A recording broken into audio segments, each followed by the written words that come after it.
how glorious, exceedingly glorious is this land of Vraja. And the presence of Krishna, Indra, which is Mahalakshmi herself, is eternally residing there. And the gopis are singing the glories of this land, Raja, and of the Supreme Personality of Godhead. So we'll just delve into some of the temples here. The first temple we're going to start with is Radha Madan Mohan Dev, and this is the original deities which were worshipped by Sanatana Goswami, and the deities are right now in this place called Karoli in Rajasthan. That's the top panel. The bottom panel is the temple tower in Vrindavan, which is very prominent in Vrindavan along the Yamuna River here. And the temple is located on a hill near the river bed of the Yamuna, and it was established by Sanatana Goswami. The original deity was carved 5,000 years ago, and the deity was originally called as Madana Gopal. And when it was found by Advaita Acharya, whom we sing every time in the Panchatattva, Sri Krishna Chaitanya, Prabhu Nityananda Sri Advaita. So it refers to that Advaita Acharya. And he found this in this particular hill called as Dwadashaditya Hill. And then he gave it to one particular devotee in Vrindavan called as Chobe. He was called as Purushottama Chobe. Some texts also chronicle him as Damodar Chobe. But so this Purushottam Damodar Chobe is to whom Advaita Acharya gave it. And then in Chobe's house, the kids were all playing with the deities, like the deity was their friend. And one Sanatana Goswami, when he was going from door to door to take the bhiksha for the particular day, he saw that the kids were all just like hugging the deities and playing like as though they were its friends. And Sanatana Goswami was not very pleased about it, because he thought that, okay, the kids are all like treating the deity like without any rules and regulations of the Shastras. And so Sanatana Goswami was a little, and he really liked the deity too. So, but the deity so much attracted Sanatana Goswami that he started going there every day in the pretext of something or the other to go see the Madana Gopal deity in Chobe's house. And at that time, in Job, and he prayed, Sanatana Goswami, when he was praying about because he got this attachment to this deity. Chobe's wife at that time, she had a maternal affection towards the deity of Madana Gopal. And then she found suddenly that the deities became very restive and they were unmanageable. Okay. And so at the same time, Sanatana Goswami also got a dream. So go to Chobe's house and ask for the deities, and he will give it to you. So when Sanatana Goswami went to Chobe's house, at that time he said that they also had a dream, and the deity has become very restless and he's very difficult to manage. So you please take him with you. And then Sanatana Goswami was very happy. He took the Madan Mohan deity with him, and then he started doing a lot of, and then he started everyday service per the scriptures. He started doing service to the Madan Mohan deity, and but for the offering, he used to make these wheat flour balls, okay, with some leaves in it, and then he used to bake them, by boil them in water, make them into small balls like this, and feed them to the deities. And the deity, after some time, told Sanatana Goswami, see, I find it very difficult to eat what you're offering, this flour thing. You don't even put salt. And every time I have to force it down my throat. So can you at least add some salt to it so that it at least tastes a little better? And then Sanatana Goswami told the deities, so you see, today you're asking for salt. You see, I am a mendicant. I don't have any money or anything. Tomorrow you'll ask for sugar. The next day you'll ask for molasses. And then the next day you'll ask for Raj Bhog. Where will I go for all these things? So just eat whatever I'm giving you, and that is what it is. And then at that time, there was a merchant whose ship got wrecked by the Yamuna River. And when the merchant got the ship wrecked, at that time, he came up and then prayed to the Madan Mohan deity, and told that if his ship wreck problem got solved, then he will build a beautiful temple for Madan Mohan. And immediately the ship sailed, and then he made the business. And when he came back, he built the Madan Mohan temple as we find it today. And he also gave bags of salt to Sanatana Goswami. And since then, Sanatana Goswami did add salt while making.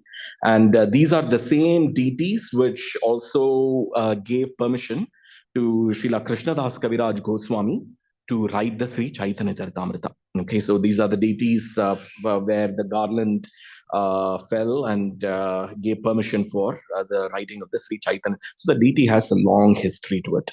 And then after Chaitanya Mahaprabhu's pastimes, at that time, there was a lot of invasion happened in the northern India.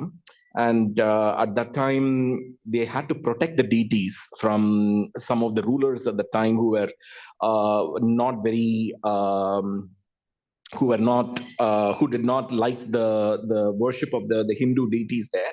And so the Madan Mohan deity had to be transported secretly to Rajasthan. And many of the original temple deities in Vrindavan are right now in Rajasthan. So they in fact even call it as the Greater Vraja, the Raja, in Jaipur and the surrounding places in Rajasthan. And Sanatan Goswami's original Gopal deity is always, since then it has been called as Madan Mohan. And then in 1670, the original deities, they were moved out of Vrindavan due to attack from the rulers at the time. And 1730, the deities were first, Madan Mohan deities were transported to Jaipur, and from there to Karoli, which is where the temple is right now.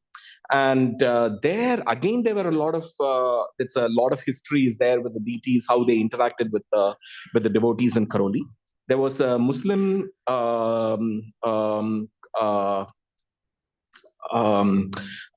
person here called as Taja Khan, and he was very devout. And at that time, he went to visit the Madan Mohan temple there from outside to give some message to the pujari there. But that time, he saw the Madan Mohan deity, and he was so much attracted to the Madan Mohan deity that he started going to the temple, outside the temple, to see the deity for some pretext or the other. And then and then every night he was thinking about the deities. And then this was going on. And then the other Muslims in that community, they ostracized him, saying that, okay, something has happened to him. He's all the time going to the Hindu temple. And then so he was not, so he was, he was, he was ostracized from the community. And the same way the Hindus also ostracized him. They said, okay, what is this? This Muslim is constantly coming to a temple like this, and it's creating havoc. So they also ostracized. And so Taja Khan he couldn't come to the temple. He couldn't go anywhere now. So, and then what happened? He could really not work without seeing Madan Mohan deity. So he really didn't even eat for it's almost 3 days since he ate anything. At that time, the deities came in the dream of the pujari of the Madan Mohan temple and told him, you see, there is a devotee of mine called as Taja Khan, and there is a plate of food left to me for eating in the night. So after the night bhog has been offered to the deities, and then they close the curtains. And so he said, take this and give it to my devotee there. He hasn't eaten for 3 days. And then the priest took it to that Sorry, it's not the priest, but Madan Mohan himself actually went, and then in the guise of a boy, and then gave it to Taja Khan and told him to eat, and then told him, next day please go back to the Madan Mohan temple and they will let you inside. And then this appeared in the dream of the priest, and the next day Taja Khan didn't know what to believe, and then he went to the temple and he brought the tray back, and the pujari had already told the king about all the things that had happened. And then they all asked for his forgiveness, and then he composed a couple of songs in Urdu about Madan Mohan. And then he received a lot of attention from the devotees there, and then he could worship Madan Mohan. But Taja Khan really was very embarrassed with all the attention that he was receiving.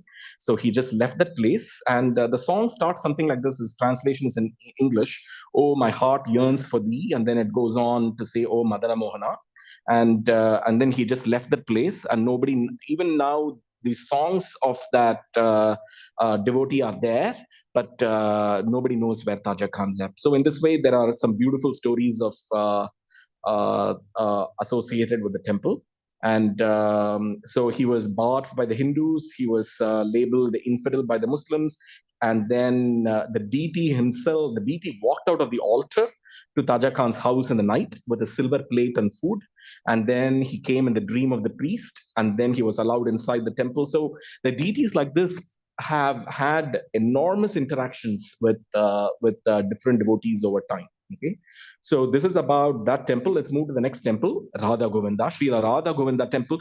These are all the among the seven principal deities of Vrindavan. And one is Radha Madan Mohan, Jayatan Surato Pango, Mava Mandamater Katir, Mother Sarvaswapadam Boja, Radha Madana Mohano. So that's one temple. And then we have the Gopinath temple, Sriman Razara Sarambi, Vamsi Bhatta, Tatastitaha, Darshan Benu, Sunair Gopi, Gopinatha Shriyasutaha. And then we have the Radha Govinda Dev from Sri Srila Radha Govinda Devo, Preshtalvi, Eva Manav Swarami. You have these are among the seven principal temples of Vrindavan, was installed again 5,000 years ago by Vajranabha in the lineage of Krishna himself. And the deity was eventually lost, and then the deity was found by Srila Rupa Goswami. And the original deities again moved to Jaipur in fear of the king called Aurangzeb. And so what happened was the temple was a red sandstone temple and was 7-story in height. And then from Agra, this king Aurangzeb saw the temple, saw the light in a huge tower, in a tall tower, and then he asked, like, what is that? And then somebody said, no, no, that's a Hindu temple, let it go. And then they said, no, no, no, no, that's not going to be possible. Let's first go break that temple, you know. And so they sent the men, and they started dismantling the top stories of the temple. And when they were dismantling the top stories of the temple, 5 stories had been completely demolished. And then at that time, the earth started shaking, and then they all got afraid, and then they just left the place. And right now, even now, only the bottom 2 stories are there. This is the temple in Vrindavan, where only the bottom 2 stories are visible. The top 5 stories have been demolished. And the deity was also transported from Vrindavan, and right now they have what is called as the Pratibimba deities, which is a makeshift deity which they have made in Vrindavan, which is as good as the original deity. But the deities found by Rupa Goswami is in Jaipur. And it was at that time, it came when the king's name was called as Jaya Singh, and he was in his palace at the time. Suddenly, when he was sleeping, he was knocked out of his bed, and then he suddenly fell down. And then in his dream, it came, you see, the Supreme Lord has come as Govinda Dev. Okay, he will take the palace, and then now you please move out. And then the king immediately acknowledged that the deity has come. So he gave his palace to Radha Govinda Dev, and he went to a palace opposite to the king's palace and stayed there so that he can get daily darshan of the deities.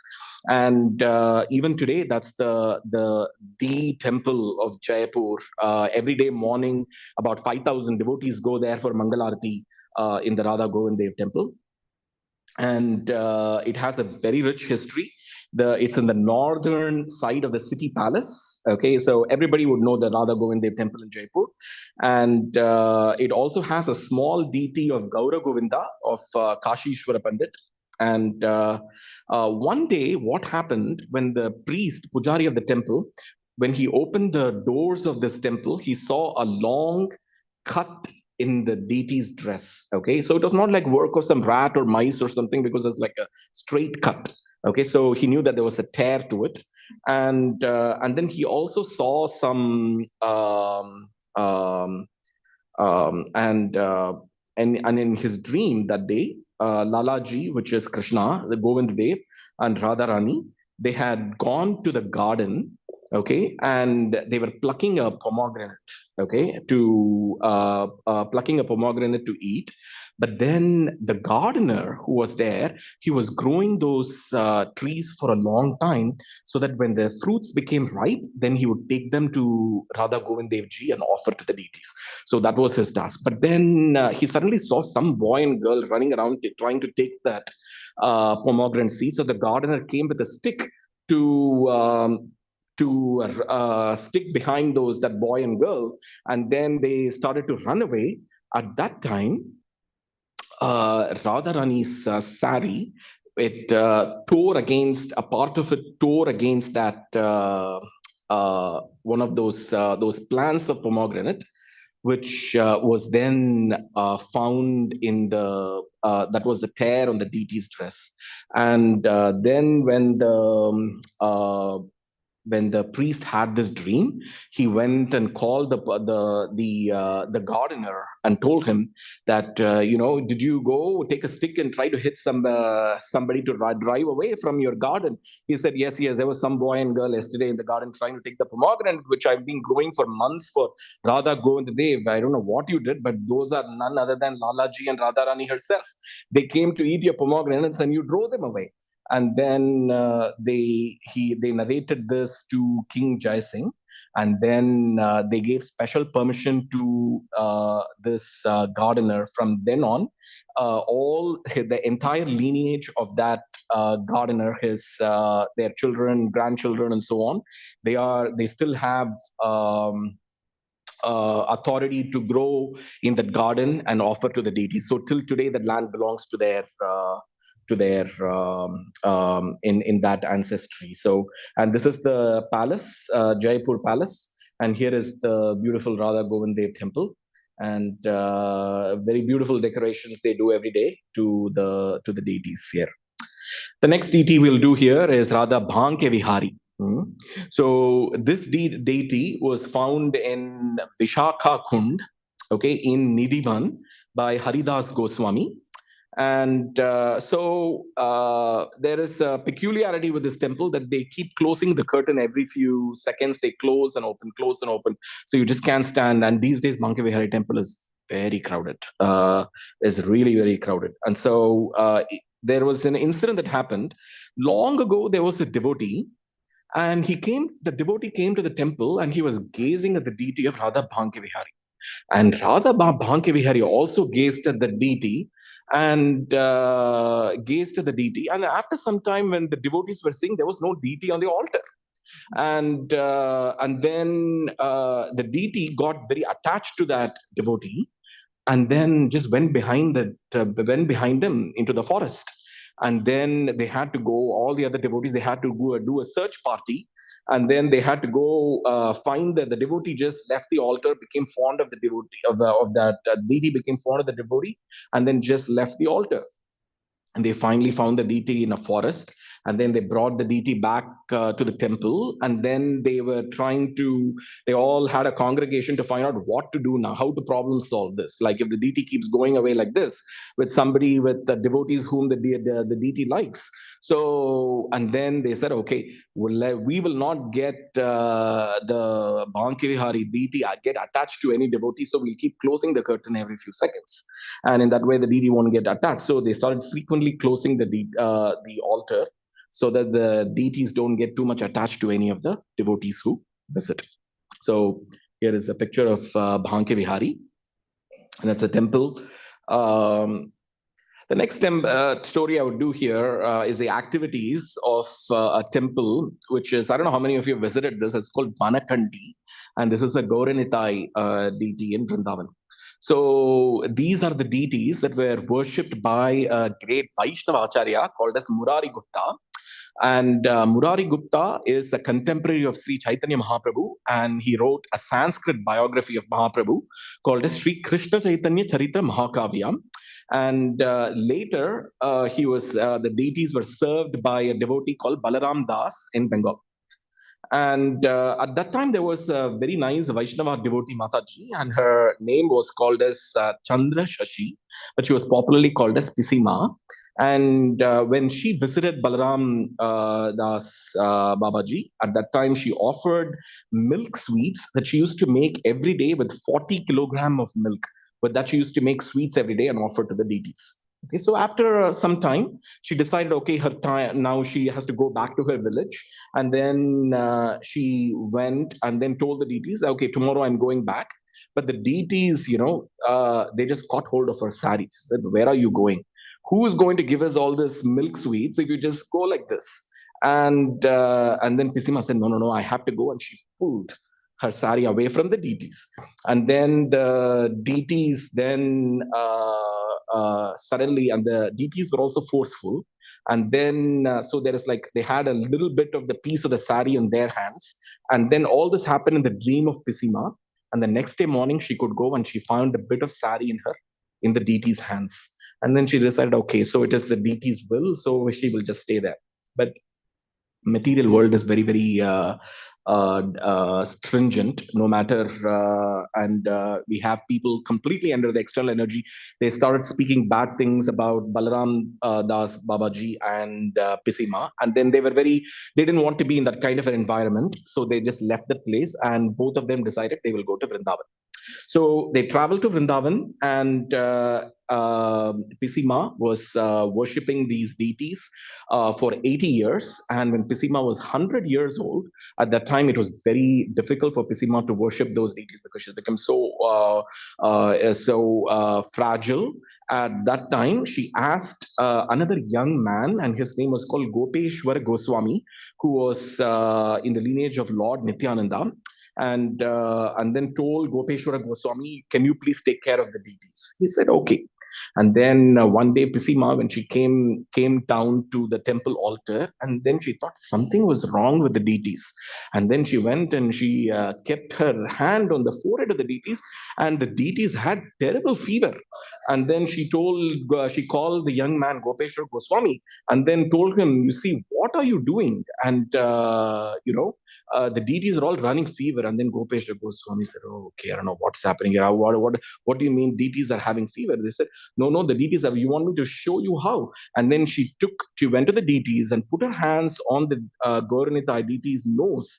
And then she tried to sneeze the deities, and then a lot of phlegm came from the deity's nose. And she said, you see, have you been giving bath in cold water to the deities?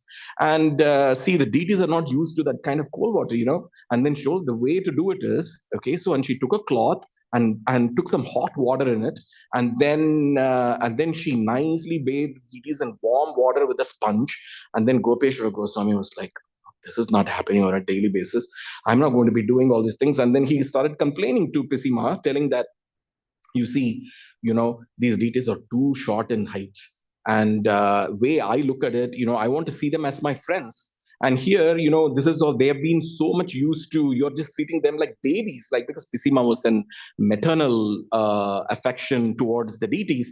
And so she treated them like small babies. But then Gopeshwar Goswami, he said, you see, I have the devotion, it is not invoking in me. And it's very hard for me to do. Then Pisima said, okay, is this your problem? I will solve it right away. And then she took those short deities, and then she just pulled them like this, and the deities came to about 1.5 feet in height, and that is the current deity. And the deities suddenly became taller, and then Gopeshwara Goswami could worship them in the mode of friendship. So, but just as a catch here, it's not like we can just pick and choose what we want to worship the deities as, right? So, as somebody comes and says, I want to worship as baby, I want to worship as a friend, and so on. These devotees here, they're all exemplary devotees who have performed extraordinary service, that they are at the level that they could understand the deities in a certain way. So, the caution here is to not assume for ourselves that Krishna is our friend or child or anything, and then some imaginary role play that we do, right? So, and then the Mataji, she pulled the chin, and then it's the current form. It's a beautiful temple in Vrindavan. If you go there, please go to these deities called Banakandi. They have a rich history, and starting from Sri Murari Gupta, who wrote the beautiful Sri Krishna Chaitanya Charitra Mahakavya.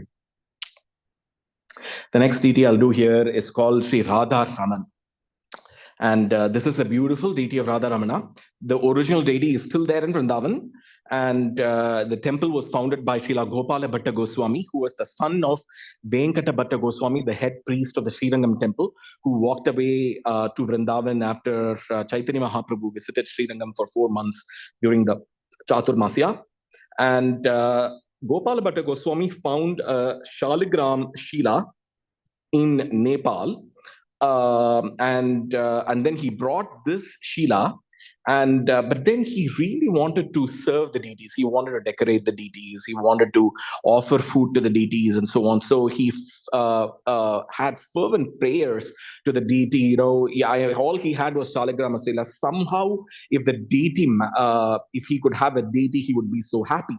So one day, from this, in the year 1542, the deity spontaneously manifested from the Shaligram Shila and to the current form. This is the deity of Ramana here, and Radha Ramana. And then the deity spontaneously manifested. Even now, if you go behind the deity, you can see the remnant of the Shaligram stone there at the back of this deity, so that we can know how the deity spontaneously manifested from the Shaligram Shila. And here is the Radha Raman Mandir.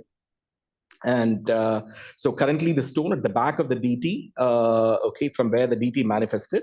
And so it's a very beautiful temple, and so has a rich history. And please visit this temple if you're going to Vrindavan. And many of you might have already been to these temples. So, and then another temple I'll do today is Sri Radha Vinoda. Sri Radha Vinoda is a deity of that belonged to Srila Lokanatha Goswami. Okay, Lokanatha Goswami was commissioned by Chaitanya Mahaprabhu to go to Vrindavan. Mahaprabhu had not even started his full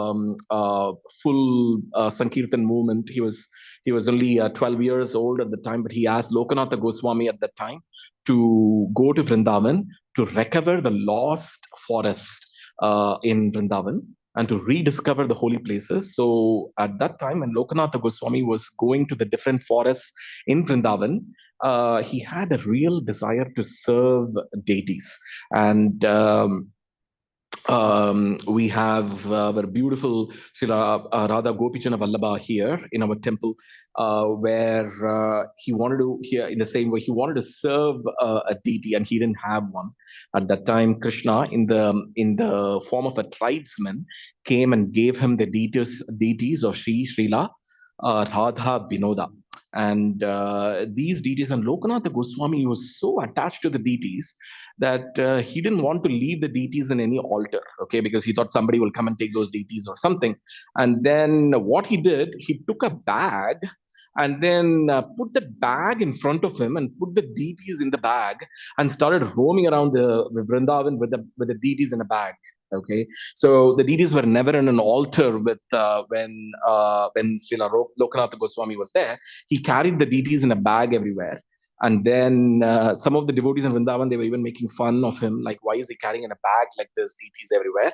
But that is the attraction that Lokanatha Goswami had towards the deities.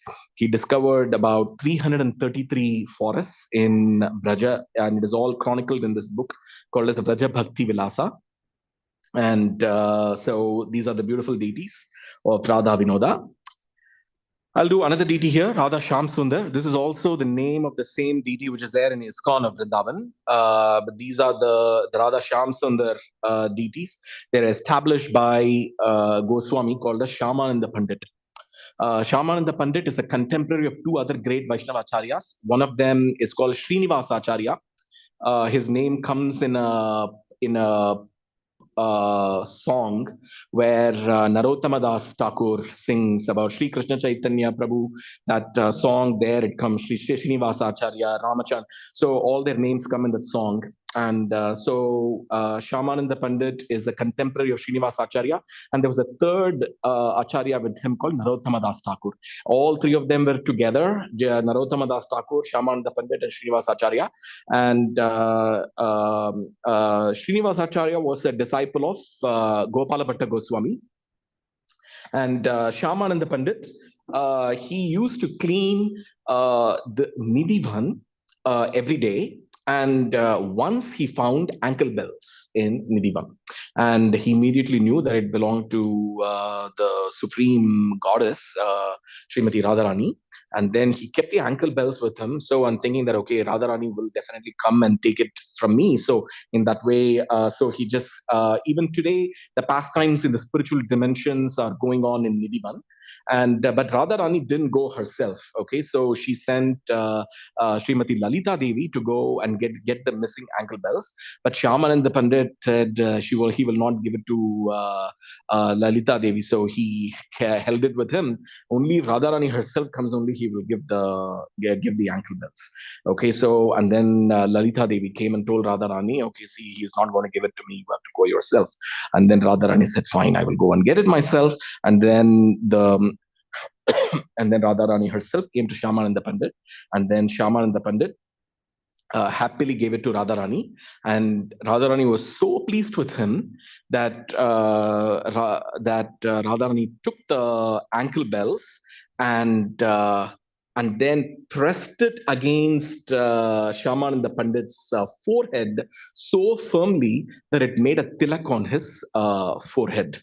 And from the next day onwards, Shyamananda Pandit had a different kind of tilak on his forehead. And all the residents of Vrindavan, when they looked at him, they started criticizing him because what is this new kind of tilak? So you cannot draw whatever shape of tilak you want, right? So this is a beautiful thing how the devotees also keep a check on each other. Okay, this is the beauty of Vaishnava association, because otherwise everything will just everybody does whatever they want, then what will be left, right?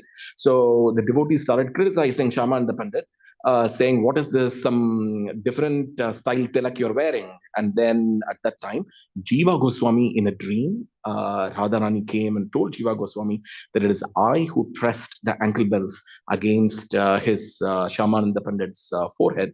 And then Jiva Goswami told that to the Vaishnavas in Vrindavan.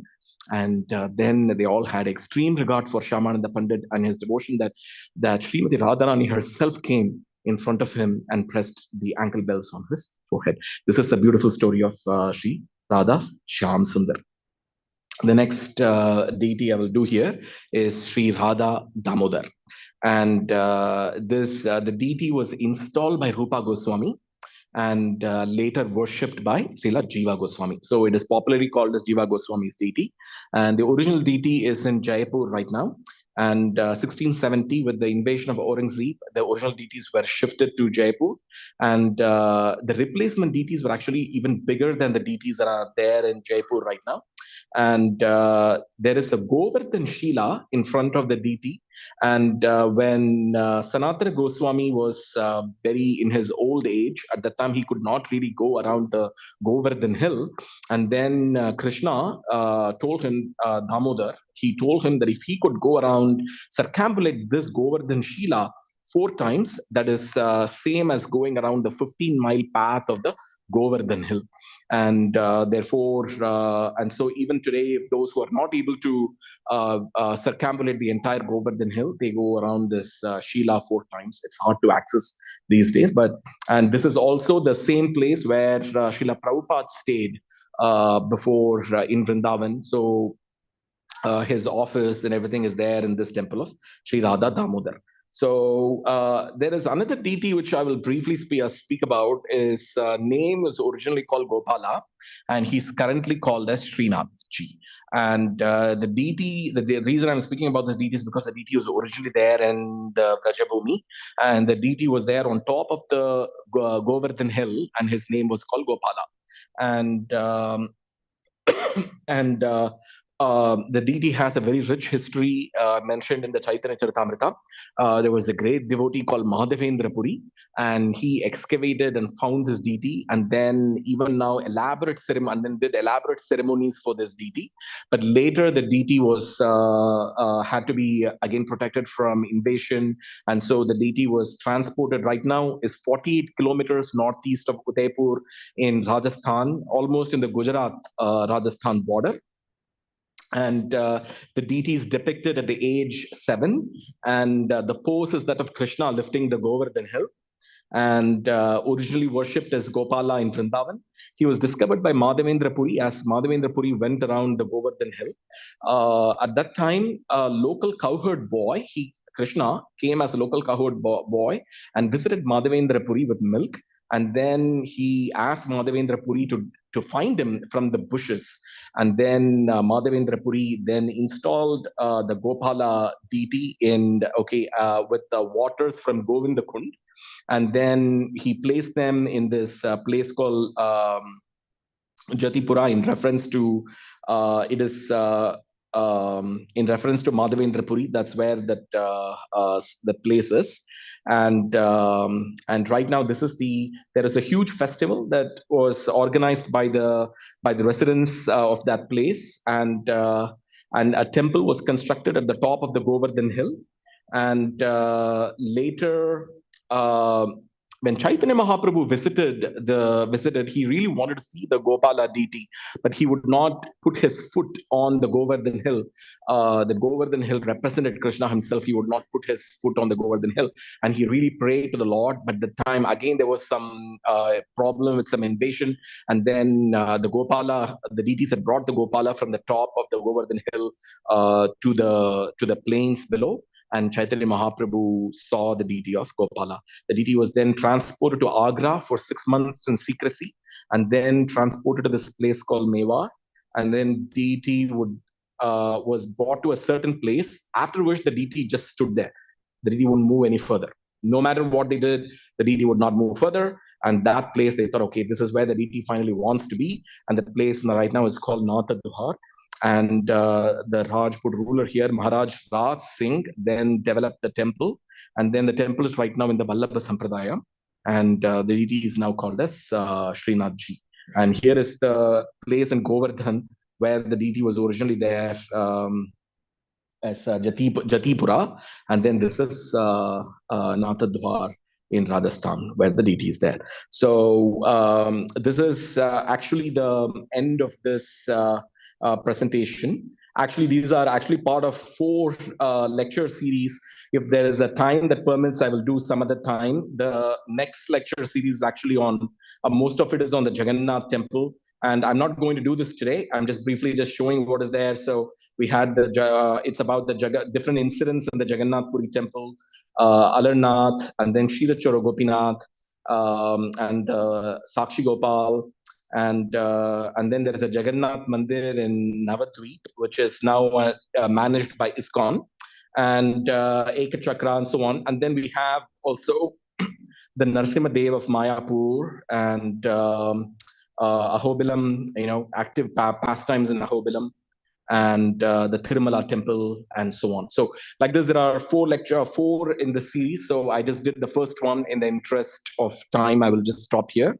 I again thank Shyam Kishore Prabhu, Yugal Kishore Prabhu for asking me to speak here and for this opportunity. I offer my humble obeisance to all the Vaishnavas here. Vancha kalpatrubhyascha kripa sindhu bhevacha patitanam pavanebhyo Vaishnavebhyo namo namah. Thank you.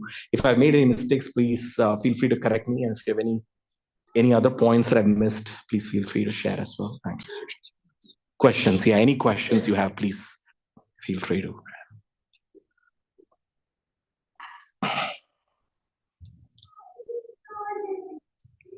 Yes, Prabhu. Just one clarity. You mentioned about, thank you for such a wonderful class. Actually, this is a wonderful virtual parikrama for Vrindavan, visiting all the holy places there, all wonderful deities of Vrindavan. So very enlightening, very great sharing that. Um, for not know our deities for Gopal, you mentioned Lord Chaitanya would not go and take the darshan. That's an invasion happened while Lord Chaitanya was there. The deities came down.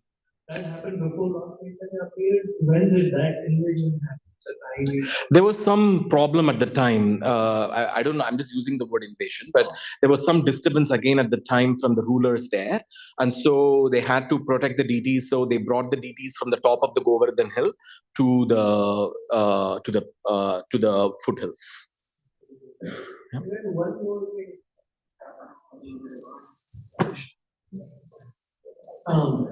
I was just trying to connect the dots there. You mentioned about Radha Madan Mohan when this merchant was there. Was he the same person who got a gopi chakra from Dwarka? And he. That's different. Okay. Thank you. No, the previous one,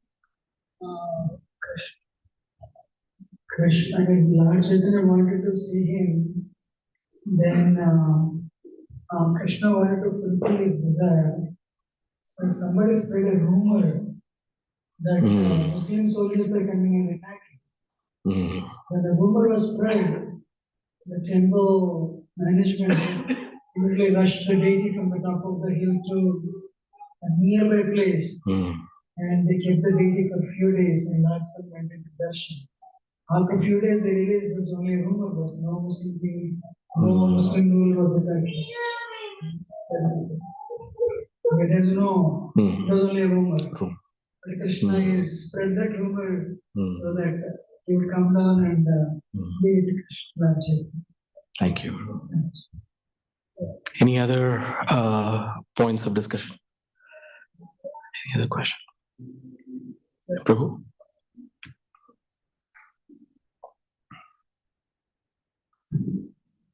Thank you very much for this wonderful workshop. As Guruji said, Radha Shyamsundar, that story is very close to. I really feel inspired by that. Do we have any image of the tilak that Radharani imprinted on Shyamananda Pandit? I have heard the story. I even got a little book from Vrindavan, but I don't have the image of that. Is there anywhere visible? I don't know. Mentioned shape. That says that she used her ankle, to make the mark when she did or like that she did. But I never saw the image or what the shape of that. I also don't know. Thank you. when we go to Radha Shyamsundar temple, we see the devotees wearing in black, exactly like a Lord Buddha in black. Yeah. No, Shyamananda's.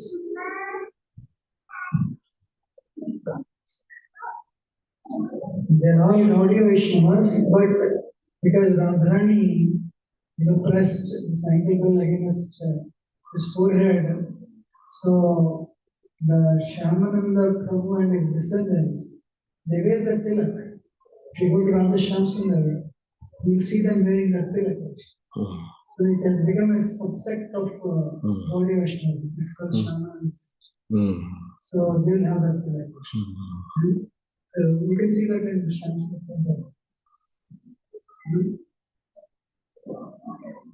Let me carefully watch the DDs. Let's see.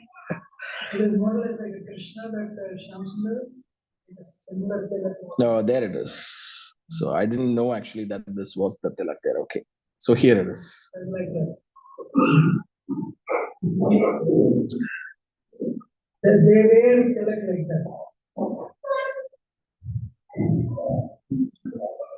And it will be black color.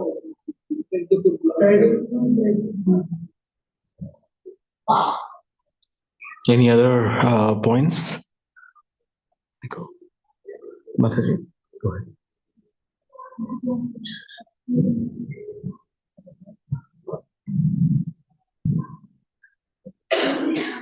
I see some temples they are worshiping Krishna and like Radharani form like together Radha Krishna. But some temples people rather than worship. We can see. So what is when is the first time when they started worshiping Radha? No, repeat again. We see probably some temples they are worshiping Krishna. Radha Krishna like as a river together. Some temples they are worshiping Radha Rani. So we can see this. So is there some time when Radha Rani came in Vrindavan and they started worshiping? Did you understand, Prabhu? No, she's like separate. Separate Radha Rani worship.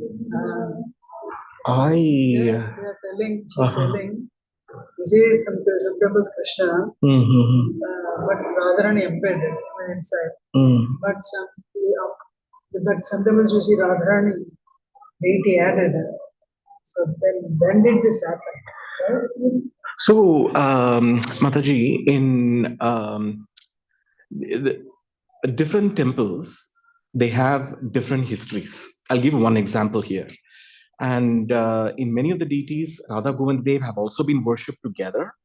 But in some temples, in Radha Govinda Dev, for example, there was Radha Govinda Dev when they were worshipped in Jaipur.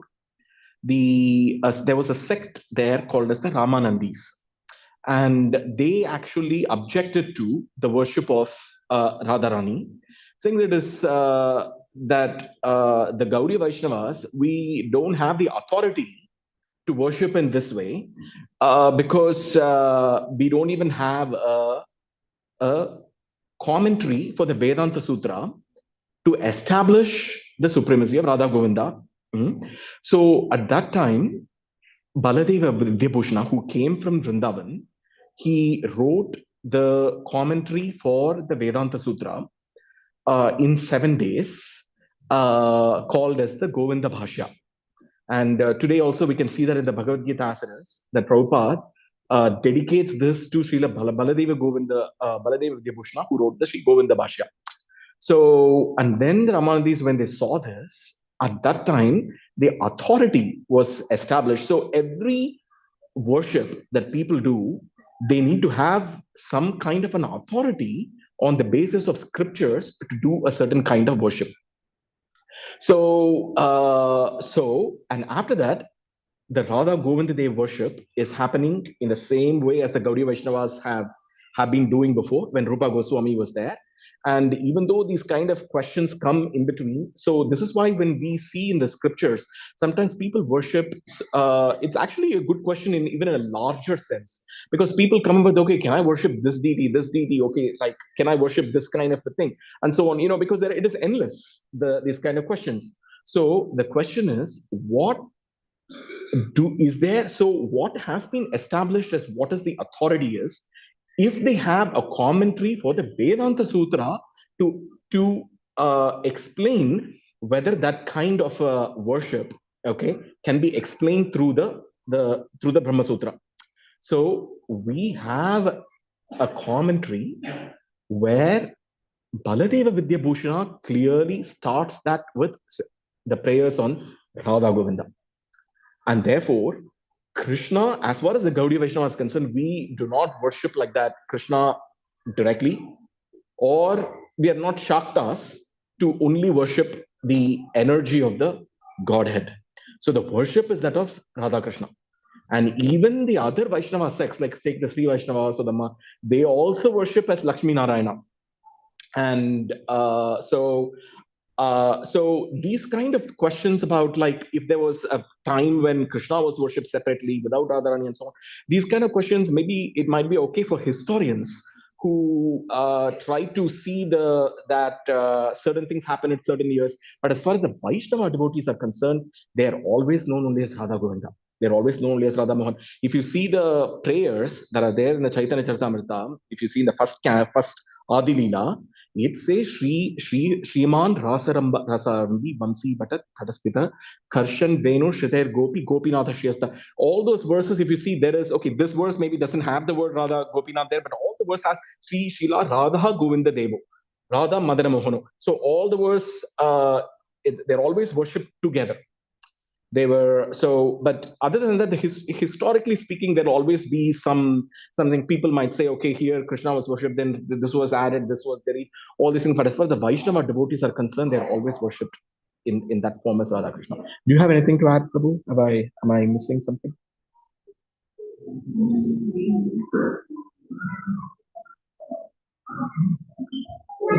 Actually, now what you said is fine, but all the Goswamis will install, Madhyamipur is the one who brought to this world and the love of God. Right? So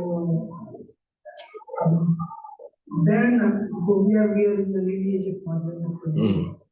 Then all the Goswamis they install not separate, all the 6 Goswamis.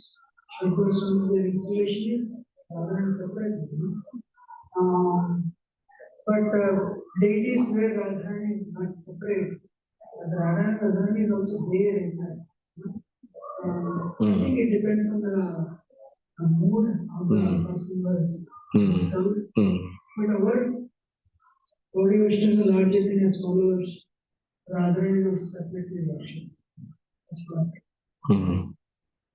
Yes, thank you. I just had a follow-up question on that. When you say the deity of Radha Raman, it's the deity of only Krishna there, but the name of the deity is Radha Raman. I didn't know this unity Radharani there. She's like a emblem of no. Yeah, please answer, bro, please. So, near deity of in the deity of Radha Raman, beside Raman, Krishna, there is a water, Yamuna water, and they call it as Radha. So they don't put it separately. So that is what when I went to temple, then reached there, he told me. It's also a very nice point, Prabhu, just about the mood of the deities and so on. Like in some temples, you can find also separately also, but nice points covered. Any other thing which you think I've missed? Any other questions? Please. Stop, Prabhu. Okay. Thank you again. Thank you again for this opportunity. Hare Krishna. Okay. Mahaprasade Govinde Nama Brahmane Vaishnave Swalpa Punyavatam Rajan Vishwas